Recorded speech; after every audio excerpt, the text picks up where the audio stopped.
নমস্কাৰ আপোনালোক সকলোকে ডাটা নিউজলৈ স্বাগতম জনাইছোঁ। আজিৰ দিনটোৰ গুৰুত্বপূৰ্ণ বাতৰিবোৰ লৈ আহিছোঁ। অসমৰ লগতে ভাৰতৰ বিভিন্ন প্ৰান্তৰ পৰা এনেধৰণৰ খবৰবোৰ চাবৰ কাৰণে আমাৰ চেনেলটো ছাবস্ক্ৰাইব কৰি এটা লাইক কৰি দিব। শিশু আৰু মহিলা কল্যাণ বিভাগে দিয়া অংগনবাড়ী কৰ্মী সহায়িকাৰ মাননি বৃদ্ধিৰ প্ৰস্তাৱক বিজেপি চৰকাৰে গুৰুত্ব প্ৰদান নকৰাত ৰাজ্যজুৰি প্ৰতিবাদ অব্যাহত ৰাখিছে অংগনবাড়ী কৰ্মী সহায়িকাসকলে।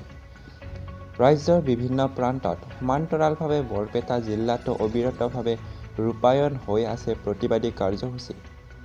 বিজেপি চৰকাৰৰ শ্ৰমিক বিৰোধী আৰু জনবিৰোধী নীতিৰ বিৰুদ্ধে ৰাজ্যজোৰা অংগনবাড়ী কৰ্মী সহায়িকাৰ মানি লোৱাৰ ন্যায্য দাবী মানি লোৱাৰ বাবে CITUৰ উদ্যোগত আন্দোলন কাৰ্যসূচী হাতত লয় আন্দোলনকাৰীসকলে কলগাছিয়া চাৰিআলিৰ পৰা ৰেলী উলিয়াই বিক্ষোভ কাৰ্যসূচীৰ সমৰ্থনত বুধবাৰে বিয়লি CITUৰ উদ্যোগত পলাই আহে প্ৰায় ৫ শতাধিক অংগনবাড়ী কৰ্মী সহায়িকা।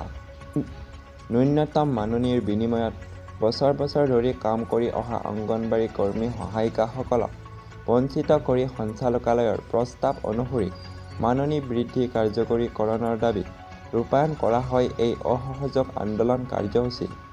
সমস্ত বকেয়া মাননি শীঘ্ৰে মোকলাই দিয়া, চৰকাৰৰ ন্যূনতম মজুৰি আইনৰ আধাৰত মাননি নিৰ্ধাৰণ কৰা, কামৰ নিৰাপত্তা, পেন্সন, চিকিৎসা সাহায্যকে ধৰি সামাজিক সুৰক্ষা ব্যৱস্থা কৰা আৰু মাননি মাহৰ প্ৰথম সপ্তাহতে আদায় দিয়া দাবীৰে প্ৰায় ৫ শতাধিক কৰ্মীয়ে এই বিক্ষোভ কাৰ্যসূচী ৰূপায়ণ কৰে।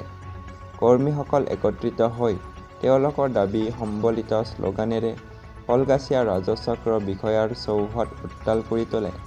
আনহাতে CITUৰ বিভিন্ন সংগঠনে সমাৱেশ কৰি অংগনবাড়ী কৰ্মী সহায়িকাৰ দাবী মানি লোৱাৰ সমৰ্থন জনাই কলগাছিয়া ৰাজচক্ৰ বিষয়াৰ জৰিয়তে দাবীসমূহ মানি লোৱাৰ বাবে অসমৰ মুখ্যমন্ত্ৰীলৈ এখন স্মাৰক পত্ৰ প্ৰেৰণ কৰে। যদি দাবী মানি নলয় অনিৰ্দিষ্ট কালৰ বাবে আন্দোলন কাৰ্যসূচী চলাই যাব বুলি জানিবলৈ দিয়ে প্ৰতিবাদকাৰীসকলে।